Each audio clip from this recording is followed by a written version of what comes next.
Assalamualaikum warahmatullahi wabarakatuh. Selamat datang di mata kuliah Analisis Laporan Keuangan bersama saya Dewi Ika Oktavia. Kali ini kita ada di pertemuan keempat ya, membahas mengenai analisis tren atau analisis indeks. Nah ini kemarin kita sudah membahas mengenai analisis komparatif, sekarang giliran analisis tren. Untuk masalah nama ya, kalau teman-teman nanti di luar sana, di sumber lain itu ada yang mengatakan bahwa analisis indeks itu sama dengan analisis tren. Tetapi kalau di kelas saya itu nanti saya akan sering menyebutnya dengan nama analisis tren. Jadi jangan bingung ya teman-teman ya. Lanjut. Nah, untuk apa itu analisis tren? Di sini saya rangkum dari beberapa sumber, terus saya sederhanakan bahasanya, dan kesimpulannya adalah bahwa analisis tren itu teknik analisis untuk mengetahui kecenderungan atau tendensi dari kondisi atau kinerja perusahaan. Nah, itu nanti hasilnya apakah kecenderungannya itu naik, turun, atau tetap, bisa juga fluktuatif, jadi naik turun gitu. Nah, dari kalimat ini saja sudah bisa diketahui bahwa kalau analisis tren itu pasti membutuhkan banyak laporan keuangan ya dari beberapa periode. Tujuannya untuk apa? Untuk mengetahui perkembangan dari perusahaan di masa lalu dan memprediksi masa yang akan datang. Nah, dari pengertian ini kita bisa tahu ya apa kesamaan dari analisis tren dan analisis komparatif yang kemarin. Jadi persamaannya itu ada dalam hal perbandingan. Nah, nanti di analisis tren itu juga akan melakukan perbandingan dari beberapa periode laporan keuangan, tetapi satu akun saja. Sama dengan analisis komparatif, cuma nanti ada bedanya tentunya. Tetapi kalau di sumber lain itu mungkin ada yang menyebutkan bahwa analisis komparatif itu sama dengan analisis tren, tetapi kalau menurut saya itu sangatlah berbeda ya. Perbedaannya apa? Nah, ini perbedaannya. Yang pertama dari jangka panjangnya. Untuk analisis tren itu menganalisisnya gimana ya? Maksudnya dari tujuan dari analisis tren tadi kita bisa tahu perkembangan dari perusahaan di masa lalu. Nah, kita tahu itu dari mana? Ya tahu dari menganalisis banyak laporan keuangan, banyak periode. Beda dengan analisis komparatif. Kalau analisis komparatif itu kan ada cuma butuh dua periode laporan keuangan. Nah, itu perbedaannya. Untuk yang kedua, kalau analisis tren itu ada tahun indeks sebagai pembanding. Nah, bagaimana cara mengetahui tahun indeksnya atau cara menentukan tahun indeksnya nanti akan saya jelaskan di slide berikutnya. Kalau analisis komparatif itu pakai tahun sebelumnya sebagai pembanding. Begitu. Terus yang terakhir, nah ini yang paling penting. Kalau analisis tren itu minimal 3 periode laporan keuangan atau bahkan harus lebih. Kenapa saya bilang harus lebih? Karena untuk analisis tren itu jangka panjang. Jadi kita pengen tahu bagaimana perkembangan kondisi perusahaan dan proyeksinya ke depannya itu juga jangka panjang. Beda dengan analisis komparatif. Kalau analisis komparatif itu cukup pakai 2 periode saja kita sudah bisa menganalisisnya. Begitu. Nah, syaratnya apa biar tren ini bisa diperbandingkan? Yang pertama, prinsip-prinsip akuntansi yang digunakan itu konsisten dalam tahun yang bersangkutan. Misalnya prinsip akuntansi itu apa? Ada prinsip dalam penggunaan mata uang ya. Nggak mungkin kalau kita memperbandingkan laporan keuangan tetapi mata uangnya berbeda, misalnya dolar dengan rupiah. Itu tidak bisa digunakan untuk perbandingan gitu. Atau apalagi prinsip-prinsip akuntansi mungkin penggunaan metode persediaannya ya, FIFO, LIFO itu harus sama per tahun. Jadi tidak bisa kalau LIFO itu diperbandingkan dengan FIFO. Ya seperti itulah. Kalau prinsip-prinsip akuntansi harus konsisten.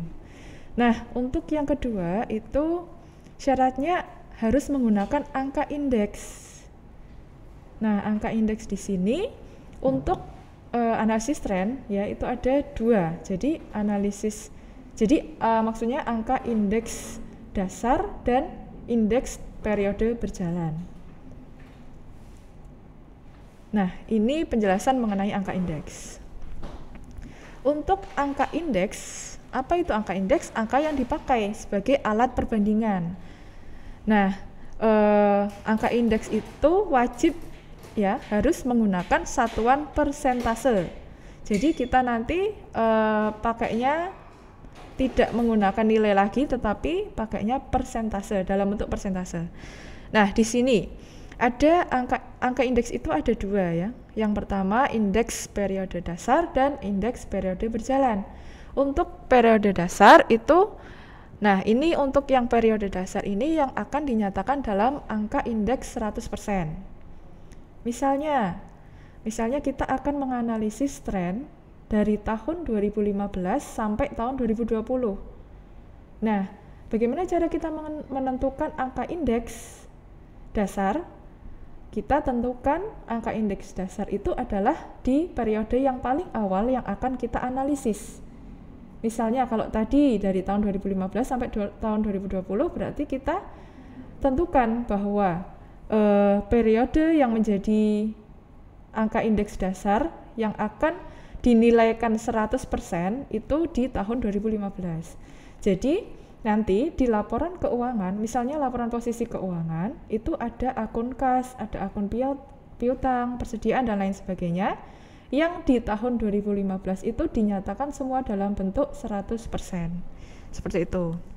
Kemudian di periode berjalan, nah untuk menentukan periode berjalan inilah yang menggunakan rumus. Nah, di sini periode berjalan itu disebutkan bahwa periode yang dipakai untuk memperbandingkan dalam kegiatan yang bersangkutan. Maksudnya periode selain di tahun dasar. Ya, kalau tadi berarti dari tahun 2016 sampai tahun 2020 itulah yang dinamakan periode berjalan. Nah, bagaimana cara menentukannya? Oke, sebelum ke rumusnya kita harus tahu cara atau langkah-langkah dalam menganalisis tren. Yang pertama, menentukan tahun dasar.